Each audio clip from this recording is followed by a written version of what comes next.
नमस्ते दोस्तों, स्वागत है आपका आनंद क्लासेस के YouTube चैनल पर। और अब हालांकि लॉकडाउन चल रहा है और इसी लॉकडाउन के दौरान बोर्ड ने परीक्षाओं की तिथियां जारी कर दी हैं 10वीं और 12वीं की। तो उसी हिसाब से मैं 10वीं की जो तैयारी कर रहे हैं बच्चे, उनकी तैयारी को और बेहतर बनाने के लिए एक वीडियो डालूंगा रोजाना, और आप उस वीडियो की सहायता से अच्छे नंबर प्राप्त कर सकते हैं। आपका बेसिक भी क्लियर हो जाएगा, साथ में इम्पोर्टेंट प्रश्न भी आपको बताऊंगा। तो आज से हम स्टार्ट करने जा रहे हैं दूसरी प्रश्नावली से लेकर के सारी प्रश्नावलियों के इम्पोर्टेंट प्रश्न करवाऊंगा आपको अच्छे से, और वो भी अपना अच्छे से सिलेबस हो जाएगा। आज अपने स्टार्ट करने हैं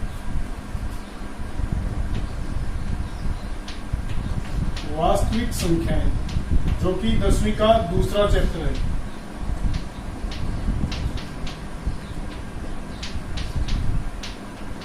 ये जो चैप्टर है वो 3 नंबर का है। बोर्ड के अंदर 3 नंबर के प्रश्न आएंगे। इसमें से एक तो आ जाता है एचसीएफ ज्ञात करो, एचसीएफ एलसीएम, और एक आ सकता है दशमलव प्रसार बताइए शांत है या अशांत है, और या इसमें से प्रश्न आ जाता है बहुत इंपॉर्टेंट, जो कि √2 को सिद्ध कीजिए कि एक प्रिय संख्या है, और या हो सकता है √5 आ जाए।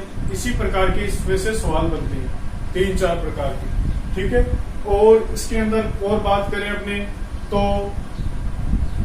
इस प्रश्नावली के जो मेन हेडिंग है उसके बारे में अपने बात कर चुके हैं। पिछले वीडियो देख लें अगर किसी ने नहीं देखा हो, तो अपने को उसको पता चल जाएगी कि वास्तविक संख्याएं कौन सी होती हैं और कैसे कौन कौन सी संख्याएं इसके अंदर शामिल होती हैं, ठीक है। तो अब अपने स्टार्ट करने जा रहे हैं वास्तविक संख्याएं। उसके अंदर सबसे पहला जो अपना पॉइंट है वो है यूक्लिड विभाजन प्रमेय। यूक्लिड विभाजन प्रमेय तो क्या होती है, सबसे पहले ये इसके बारे में हम बात करते हैं। तो ये होती क्या है कि आप लोग सभी जानते हो कि अपन जब छोटे थे, बच्चे थे, तो भाग जब अपने को मास्टर देता था तो गलत करके लेके जाते थे, तो अपने को पता है पढ़नी है अपने को, है ना। अपने उस टाइम तो लगती थी, अब तो फिलहाल ये बंद कर दिया गया है क्योंकि मारपीट बिल्कुल ही बंद है। लेकिन उस टाइम मारपीट होती थी, थोड़ी बहुत अपने से कर देते थे मास्टर लोग, ठीक है। तो अपने क्या करते थे, इस भाग को चेक करने के लिए सबसे पहले तो इस भाग को करते थे अपने, तो अपने आंसर निकाल लेते थे। अब अपने चेक करने के लिए एक रूल बनाया था अपन लोगों ने, ठीक है। आप लोग सब जानते हो, अपन क्या करते थे, इन दोनों का गुणा करते थे और इसको जोड़ देते थे, ठीक है। और फिर कहते कि ये बीच वाला आया कि नहीं आया, ये तो चेक करते थे अपने।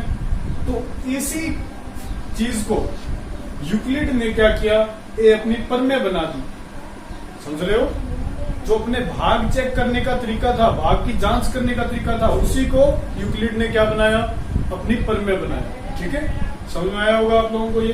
तो यूक्लिड ने क्या कहा, अब वो बात कर लेते हैं। अपन जानते हैं ये क्या होता है भाई, ये क्या होता है, ये होता है भाजक, ये होता है भाजक। और ये क्या होता है, भाज्य। और ये क्या होता है, भागफल। और ये क्या होता है, शेषफल,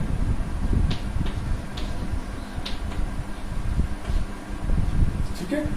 तो इन चारों को लेकर के उसने एक प्रमेय बना दी, उसका ही नाम क्या है, यूक्लिड विभाजन प्रमेय, ठीक है। तो अब बात कर लेते हैं अपने यूक्लिड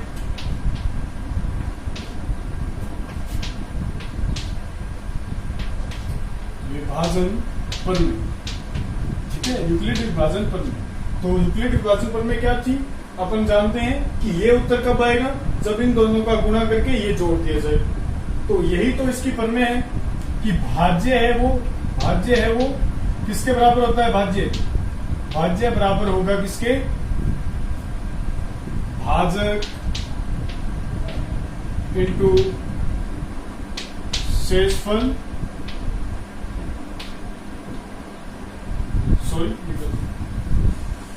भाजक इंटू भागफल प्लस शेषफल। ठीक है, तो ये आ गया अपने पास किसका कथन है, ये यूक्लिड विभाजन प्रमेय का। समझ रहे हो इस चीज को, ये यूक्लिड विभाजन प्रमेय है जो आपने छोटी कक्षाओं में सीख चुके हैं, लेकिन यहाँ पर आते आते 10वीं में अपने को इतनी हार्ड लगने लग जाती है कि हम सोचते हैं कि ये तो बहुत ज्यादा हार्ड है, तो इसमें कुछ नहीं है ऐसा।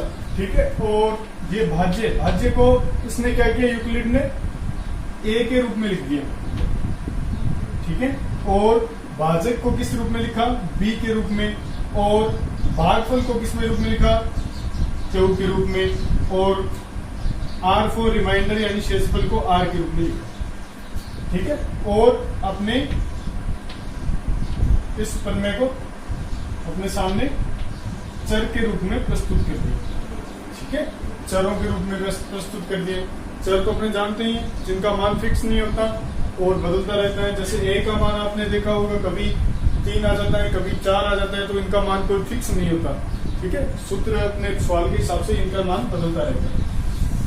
अब इसमें ये निकाली, ये प्रमेय बन गई इसकी। ठीक है, और प्रमेय के अंदर एक बात और बताई इसने कि आर का मान जो होता है, आर यानी शेषफल का मान, वो क्या होगा, 0 के बराबर भी हो सकता है और 0 से बड़ा होगा। या तो क्या होगा, शेषफल का मान 0 से बड़ा, आर का मान 0 से बड़ा होगा या 0 के बराबर होगा। या क्या हो सकता है, आर का मान b से छोटा। b से छोटा का मतलब भाजक से छोटा, इससे बड़ा कभी भी शेषफल नहीं आता। अपने भाग करते जाएंगे ना, तो इससे बड़ा शेषफल नहीं आएगा, तो इसलिए अपने कह सकते हैं कि इससे क्या होगा, आर का मान छोटा होगा। ये चीज इसने बताई थी अपने को। ये है यूक्लिड विभाजन प्रमेय। तो कई बार इसका प्रश्न भी आ जाता है, यूक्लिड विभाजन प्रमेय का कथन लिखिए, तो यही इसका आंसर होगा, इतना सा। ठीक है, तो ये अपना एक बेसिक क्लियर हो गया है। अब इसी क्रम को आगे बढ़ाते हुए अपने बात करते हैं कि यूक्लिड विभाजन प्रमेय से HCF ज्ञात करना। HCF यानी महत्तम समाप्त वर्तन। मिटा दें इसको।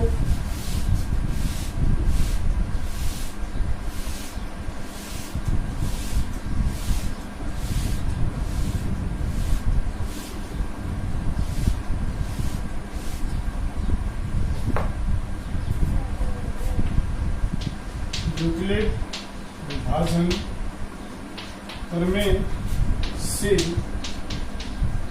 HCF ज्ञात करें। ठीक है, तो HCF कैसे ज्ञात करेंगे। अब यूक्लिड जो गणितज्ञ थे, उन्होंने बताया कि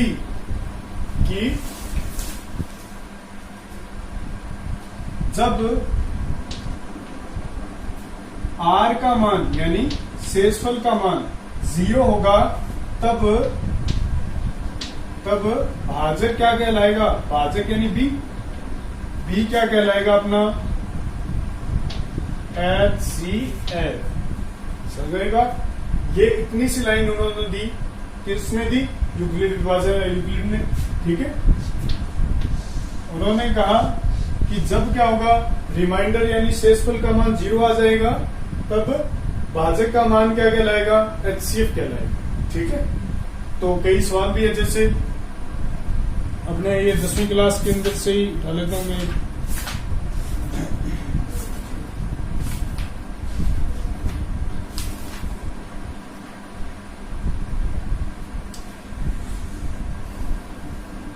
$210 और 55, इनका क्या ज्ञात करना है, HCF ज्ञात करना है, लेकिन किससे, यूक्लिड विभाजन प्रमेय से। तो अपने क्या पता है अपने को कि हमेशा बड़ी संख्या में छोटी संख्या का भाग लगा सकते हैं, तो भाग लगाएंगे अपने 210 के अंदर भाग लगाएंगे किसका, 55 का। ठीक है, तो 55 का भाड़ा अपने को तो आता नहीं, तो लेकिन अपने अंदाजन कर सकते हैं। जैसे अपने को पता है कि 5 चौके कितना होता है, 20 होता है, तो 50 पे 50 चौके भी अपने बता सकते हैं कितना होगा, 200। तो 55 तो ज्यादा होता है, तो 200 से बहुत ज्यादा आएगा आंसर। तो इसके हिसाब से अपने कह सकते हैं कि 3 बार भी जाएगा ये। 3 बार लगाएंगे तो अपने पास आएगा 15 और 165, और 4 बार भी लगा के दे सकते हो आप लोग, ज्यादा आएगा 20 और 22। ठीक है, तो ये ज्यादा गया तो इस पे लगाएंगे अपने, तो 3 पर गया और 165 यहाँ पे 5 आ गया और इसके बाद में 4 आ गया। अब ये आ गया अपने पास शेषफल। बताओ 0 आया कि नहीं आया? नहीं आया। नहीं आया तो इसी भाजक को उठा करके इसका भाज्य बना देंगे।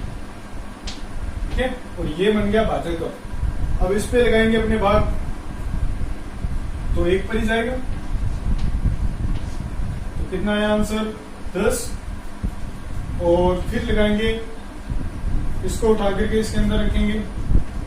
ठीक है, क्योंकि शेषफल 0 नहीं आया। जब तक शेषफल 0 ना आ जाए तब तक यूक्लिड विभाजन पर में बता नहीं पाएगी कि HCF क्या होगा।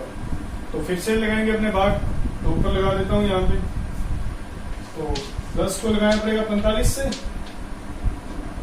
तो 4 बार जाएगा, 5 आ गया। ठीक है, अभी भी शेषफल क्या नहीं आया? 0 नहीं आया। तो फिर अपने भाग लगाएंगे, तो अब देखा हमने कि शेषफल 0 आ गया। तो शेषफल 0 आते ही क्या देखेंगे अपने कि जब शेषफल 0 आता है तो भाजक क्या कहलाता है? ये क्या होगा अपना? HCF। ठीक है, तो इस तरीके से अपने यूक्लिड विभाजन प्रमेय से HCF ज्ञात करते हैं। ठीक है, तो ये समझ में आया होगा आप लोगों को अच्छे से। ठीक है, तो आप लोग इसके सवाल कीजिए ज्यादा से ज्यादा, क्योंकि यही है सारा पोर्शन है इसके अंदर। ठीक है, 2.1 प्रश्नावली के अंदर चौथा और 5वां सवाल है जो 10वीं क्लास के अंदर, वो सारा इसी पे कॉन्सेप्ट पे आधारित है। ठीक है, तो इसका एक और तरीका भी हो जाता है, कई बार लिखा होता है कि 210 इधर लिख दिया, इधर 55 लिख दिया, कितनी बार गया? 3 बार गया, प्लस शेषफल कितना बचा? 45। अब इन दोनों को उठा लो, 55 इधर लिखा, 45 इधर लिखा, और कितनी बार गया? 1 बार गया, और शेषफल कितना आया? 10। ठीक है, फिर इन दोनों को उठा लो, तो 10 आ गया इधर, और ये 45 इधर आ गया, और इधर आ गया 10, और कितनी बार गया? 4 बार, और कितना आया शेषफल? 5। अब इन दोनों को उठा लो, 10 आ गया बराबर कितना? 5, कितनी बार जाएगा? 2 बार, और प्लस 0 यानी शेषफल। ठीक है, तो ये अपना क्या कहलाएगा? HCF। ठीक है, ये HCF कहलाएगा।